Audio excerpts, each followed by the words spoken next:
what's up, everybody? It's Mods Cage Radio out here, Clovis High, with David Bollea. We've heard a lot about him. Some of you may or may not know he is the nephew of professional wrestler Hulk Hogan. Right on, my man. What is up? Nothing, man. We're up here at a wrestling meet right now. One of our buddies, Nick Sierra, he's probably ranked #1 in California, so we came up here to check him out, and we're just watching that right now. All right, now you're out of what, Team Cobra Kai, is that right? Yeah, I do jiu-jitsu at Cobra Kai Jiu-Jitsu, and I kickbox at Striking Unlimited. Both of them are in Las Vegas. Okay, fantastic. Now, obviously, you're going to be in the cage February 4th. Let's talk about who your opponent is. My opponent is Tim Denham. I'm not sure if that's how you pronounce it, but from what I've heard, he's 0-1. He's a striker, and I've been kickboxing a lot, so hopefully he'll stand with me. And my last fight went to the ground, but you know, I train ground all day. I'd rather kickbox with somebody. And if you're sitting in the first few rows, you might catch his head. Wow, it's going down like that. Like, you're not going in there to mess around. You're serious about this. Yeah, I'm really confident in my striking. Okay. I mean, my grappling, you know, I train in one of the best grappling schools in probably the world, so that's not an issue. But I really want to show the world that I'm coming out to bang.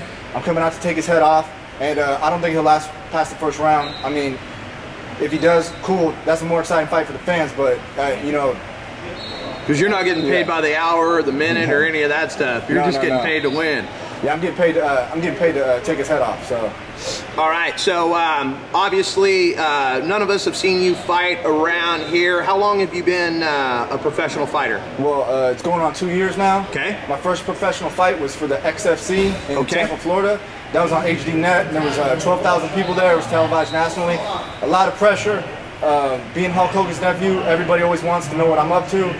There's always pressure on me. National media, MSNBC.com picked that up. This fight will probably get picked up nationally.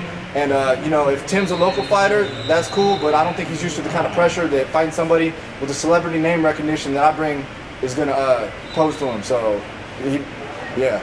Okay, now, I mean, talk about being nervous. My God, 12,000 people, you walk out for your professional debut. Were you nervous at all? Is that, like, overwhelming? Well, the thing was that every 5 minutes before my fight, they were announcing, and the professional debut of Hulk Hogan's nephew coming up later. And I wasn't on the undercard. I was on the main card. I was, like, the second to last fight. So the whole night, all I'm hearing is Hulk Hogan's nephew, Hulk Hogan's nephew, Hulk Hogan's nephew, Hulk Hogan's nephew. They walk my uncle out. The whole place cheers, goes crazy. And meanwhile, not a lot of people know this, I had pneumonia. I was backstage, 104 temperature. I took 10 asprin to get my fever down just so the commission would approve it. Commission listened to my lungs. They're like, dude, you got fluid in your lungs. Are you sick? No, I'm not sick. I'm not sick. I'm not sick. I'm not sick. They're like, we can hear your lungs. Quit lying. Anyway, I lied to the commission. Somehow they let me fight. I was backstage sweating, puking, all kinds of stuff, shivering. I went out there and you know, the pressure was on. They told me I was fighting a kickboxer. Turns out he went to state in wrestling. And you know, he'd been doing jiu-jitsu for probably 4.5 years, and on top of that, he was an undefeated amateur kickboxer. So, you know, there was a lot of pressure going into it, but you know, what do they say? Pressure breaks pipes. Either you break or you don't. Diamonds are formed under pressure. So, you know, it was a good exposure, and I got booed.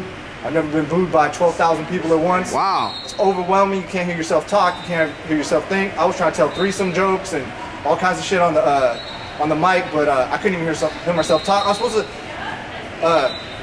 shout out a strip club. They were gonna pay me money. For every person I got there was $5. If I get 1,000 people, I was like, oh, I'm gonna get 5 G's. Right.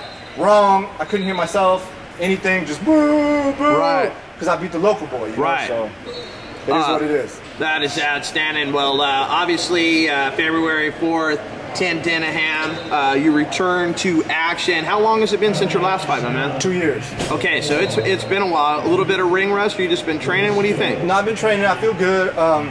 You know, it's always different when you compete, you know, at a tournament or in a fight than it is in the gym. But the thing is, in the gym, you're pretty much holding back so you don't hurt your sparring partners, your training partners.